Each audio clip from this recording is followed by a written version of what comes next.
மக்களின் வரிப்பணத்திலிருந்து நல்ல திட்டங்களை கொண்டு வரலாம் என்றும், மகளிர் உரிமை தொகை தகுதியுள்ள பெண்களுக்கு மட்டுமே வழங்கப்படுகிறது எனவும் தொடர் குற்றச்சாட்டுகளை முன்வைத்துள்ள அதிமுக பேச்சாளர் விந்தியா, இதெல்லாம் உங்க அப்பன் காசா என அமைச்சர் உதயநிதி ஸ்டாலினுக்கு அடுக்குமொழியில் கேள்விகளை எழுப்பியுள்ளார்.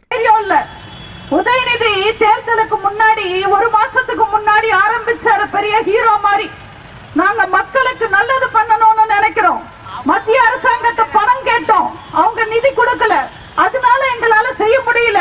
நாங்க காசு கேட்டா அவங்க கொடுக்க வேண்டியது தானே, அது என்ன அவங்க அப்பம் வீட்டு காசான்னு உதயநிதி கேட்டாரு. நான் அந்த உதயநிதிய கேட்கிறேன், மக்கள் 1 ரூபாய் வரி பணமா கட்டினா அதுல 50 பைசா மத்திய அரசாங்கத்துக்கு போகுது, 50 பைசா மாநில அரசாங்கத்துக்கு வருது. அப்போ நாங்க கட்டுற வரி பணத்தை வச்சு மக்களுக்கு நல்லது பண்ணலாம் இல்ல, நல்ல திட்டங்களை கொண்டு வரலாம் இல்ல, ஏன் கொண்டு வர மாட்டேன்றீங்க? உங்க அப்பா வீட்டு காசா? வெள்ளம் வந்தாலும் புயல் வந்தாலும் எந்த பிரச்சனை வந்தாலும் நாங்க 6000 தருவோம், 10,000 தருவோம், எல்லா ரேஷன் அட்டைக்கும் தருவோம்னு அறிவிச்சிடுறாங்க.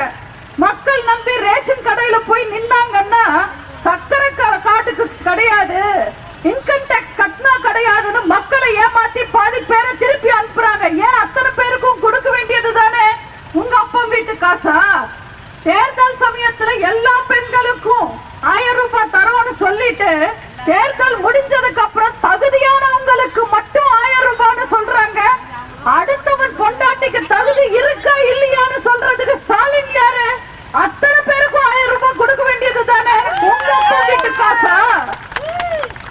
வெள்ளத்துல சேதம் அடைஞ்ச ஸ்கூலுக்கு 2 கோடி நிதி ஒதுக்கிட்டு ஃபார்முலா ரேஸ்க்கு 40 கோடி நிதி ஒதுக்குனாங்க. உங்க அப்பா வீட்டு காசா? ராணுவத்துல செத்தவனுக்கு வெறும் 3 லட்சம் கொடுத்துட்டு கள்ளச்சாராயம் குடிச்சு செத்தவனுக்கு 10 லட்சம் தராங்க. உங்க அப்பா வீட்டு காசா? பெட்ரோல் விலையை குறைக்கிறோம், டீசல் விலையை குறைக்கிறோம்னு இன்னைக்கு பால் விலையை ஏத்திட்டீங்க. எதிர்த்து கேள்வி கேட்டா இந்த பாலை குடிங்கன்னு சொல்றாங்க.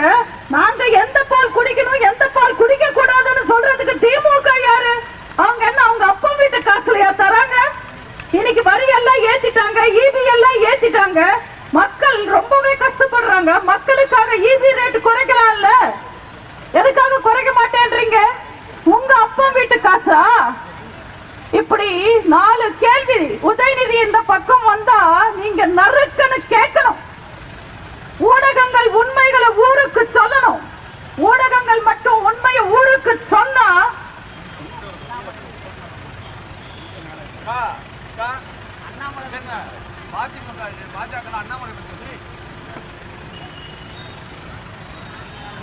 ஏதோ மக்களுக்கு உதவி செய்யறது அவங்க அப்பா வீட்டு காசு வச்சு பண்ற மாதிரியே பில்டப் கொடுக்கிற உதயநிதிக்கு இந்த பக்கம் வந்தா நீங்க ஒரு பாடம் புகட்டணும். மதுரை எய்ம்ஸ்க்கும் கரூர் செய்திகளை உள்ளது உள்ளபடி தெரிந்து கொள்ள ரெஃப்ளெக்ட் நியூஸை சப்ஸ்கிரைப் பண்ணுங்க.